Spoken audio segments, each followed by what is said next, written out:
good morning. Bali, ito yung tatahin natin ngayon sa Tambalete. Bali, itong ano niya, itong selas niya, tatahin natin sa may linya. Puti yung thread na ilalagay natin. Ticket 30, rugged thread. Ginagamit sa leather, saka sa sapatos na ganito. Bali, papakita ko sa inyo kung paano ko ito tinatahi. Manual sa stitches ng makina. Ito yung kadalasang nasisira sa sapatos na Converse. Yung nagtutuklap yung pinakagilid niya. Saka pagka tinatahi kasi ito sa manual, sa regular na thread ng sapatos, panahin ng swelas. Ang nangyayari kasi dito pagka tinatahi dun sa ganung kalaking thread, sobrang laki yung butas. Hindi maganda tingnan, saka mabilis mapunit kasi manipis lang tong rubber nito nasa gilid. Itong ganitong Converse, mga Vans. Dito tinatahi sa Tambalete. Pwede naman na gamitin yung yung thread na ganun. Pero mas mainam kasi pagka ganitong tahi kasi manipis lang, saka hindi siya nakakasira ng swelas na ganito. Kasi pagka ganung swelas kasi ang nilalagay natin dun sa ganung thread ang nilalagay, yung needle na ginagamit, sobrang laking butas ang maiiwan dito sa yung needle mark na dito sa swelas. Kaya yung ito lang yung needle, itong needle lang ng Tambalete ang katamtaman at eksakto para dito, para maganda tignan, saka hindi masisira mabilis masira yung swelas. Itong makina pa lang itong ginagamit ko. Ito yung naunang ininvest ko nung wala pa akong pwesto. Bali, dati ko nang binili ito. Second hand lang itong makina ko rito. Bali, ito yung ginagamit ko noon sa bag, sapatos, lahat. Matagal gawin pero epektibo, saka maayos namang gamitin. Yun nga lang, hindi maiwasan na yung kamay mo sa kapaa pagka ginagamit mo manual yung ganitong makina. Heavy duty kasi ito. Bali, ganito ang pagtatahi ko sa mga Converse sa Tambalete ko tinatahi. Papakita ko mamaya kung gaano kaganda, saka kalinis ditong tahi dito, para makita nyo kung ano yung itsura ng tahi dito sa makina. Yung maganda pala dito sa sapatos na to, pag nasisira, nare-repair. Saka mabilis lang i-repair, lalong lalo na dito sa upper, saka dito sa insole niya. Bali, ito kasi base sa experience ko, nakagawa na kasi ako ng rito, ng ganitong customized, full restoration and customized dito sa sapatos na ganito. Bali, nung unang akala ko mahirap i-repair kasi nga cotton siya, saka baka mabilis mapunit pagka. Pero nung ginawa ko, maganda. Saka pagka na-repair yung ganito, parang denim na pag may makikita kang patches, parang style, saka design niya na lang yung parang rugged style niya yung yung pagka-repair. Saka hindi siya mabilis, hindi siya mahirap tahiin kasi hindi naman ganun ka tigas yung balat, yung dahon nito. Itong upper niya. Itong upper niya kasi gawa sa cotton. Kaya hindi mahirap tahiin, saka hindi rin mahirap i-repair.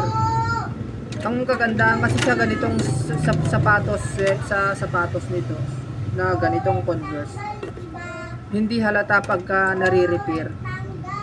Hindi tulad sa mga sneaker, sa mga leather shoes na pagka ni-repair halata na. Yung ganitong gawan mo lang ng design, parang style niya na lang, parang design niya na lang na yung parang original. Ito yung kagandahan na sa telang sapatos katulad nito na rubber shoes, Converse, na mabilis i-repair. Saka wala akong masabi rin sa mga quality nito, lalo na pag sa original. Wala akong masabi kasi Bukod sa maganda sa paa, komportable gamitin, ay hindi mahirap i-repair. Kahit kahit punit-punit na, naayos pa, na full restoration pa natin yan. Nagagawan natin ng paraan, nagagawan na ibabalik natin yung buhay niya para muling magamit ng may-ari, para hindi masayang. Lalong-lalo na sa mga Converse na mamahalin. Kasi may nagawa akong ganito, kung di ako nagkakamali, sabi ni sir, nasa yung Converse niya na 9,000 daw yung bili. Shout out sa iyo sir, nakalimutan ko yung pangalan mo, yung nagpa full restoration sa akin ng Converse. Yun ang ina-next ko sa next time na video ko, ko yung Converse ni sir, papakita ko dun kung ano yung style sa kondisyon ng sapatos nung pinagawa sa atin. Bali yung papagawa nila din dun, papalitan ng swelas. Itong swelas kasi nito, kagandaan dito, hindi rin maselan. Yung mga ganito, pwedeng assemblein, pwedeng ready-made, mga ganyan. Saka tapal lang kasi to, kaya hindi mahirap i-repair yung mga ganitong sapatos. Nagagawan agad ng paraan kahit punit-punit na, sira-sira na, kayang gawan ng paraan na full restoration ng gagawin para mas lalong mapatibay, magawan ng paraan yung mga sira-sira niya. Ganun ng Converse, mabilis i-repair, saka hindi maselan yung kahit anong materyales ang ilagay mo, hindi maselan. Lalo na sa swelas, sa upper, saka sa insole. Ang insole nito, ganito lang naman yung insole nito, kaya kayang-kayang gayahin. Saka gawa ito sa cotton, kaya yung saka pag ginamit nyo, komportable, saka hindi maano sa paa, tulad ng goma na pag sa ginamit yung goma, mangangamoy yung paa. Ito presko sa paa kasi gawa siya sa cotton material, cotton fiber yung itong thread na to sa basta pagkaganitong sapatos Converse. Saka itong swelas niya, natural rubber yung ginamit na materyales sa mga ganitong sapatos. May dalawang klase kasi sa tatlong klaseng materyales na pagkaalam ko. Tama nyo na lang po ako kung may pagkakamali ako. Ang pagkaalam ko, tatlong klase. May natural rubber, saka synthetic rubber, saka plastic. Yung plastic, yun yung goma na sobrang gaan, gawa sa plastic yun. Bali yung natural rubber naman, ito yun. Yung kagandahan dito sa mga Converse, natural rubber ang ginagamit.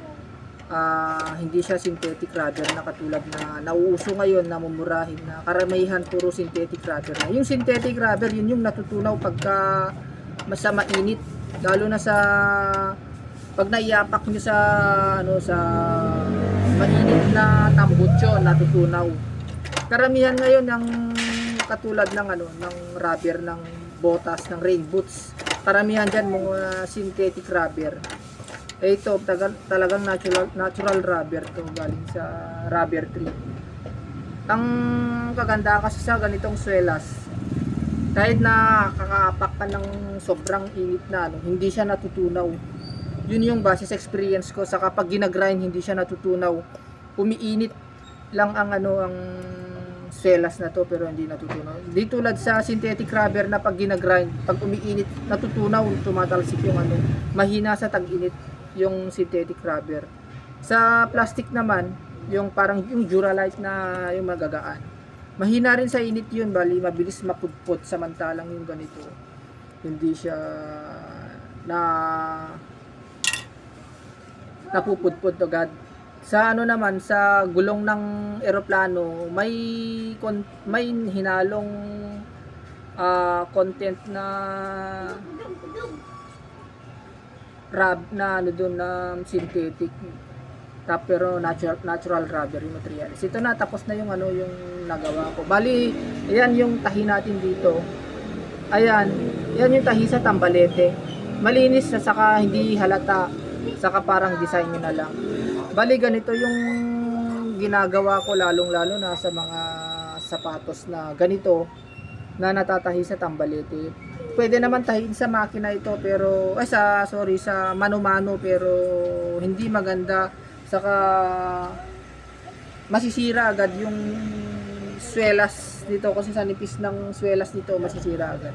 Kaya sa mga gustong magpagawa, message nyo na lang po ako sa aking Facebook page at i-check natin yung item ninyo kung ano yung pwedeng gawin, saka ano yung diferensya at gawan natin ng paraan. At ayusin natin at ibalik natin ng buhay para muli nating magamit ng ating pinakamamahal na sapatos o bag. And salamat and God bless sa ating lahat. Thank you.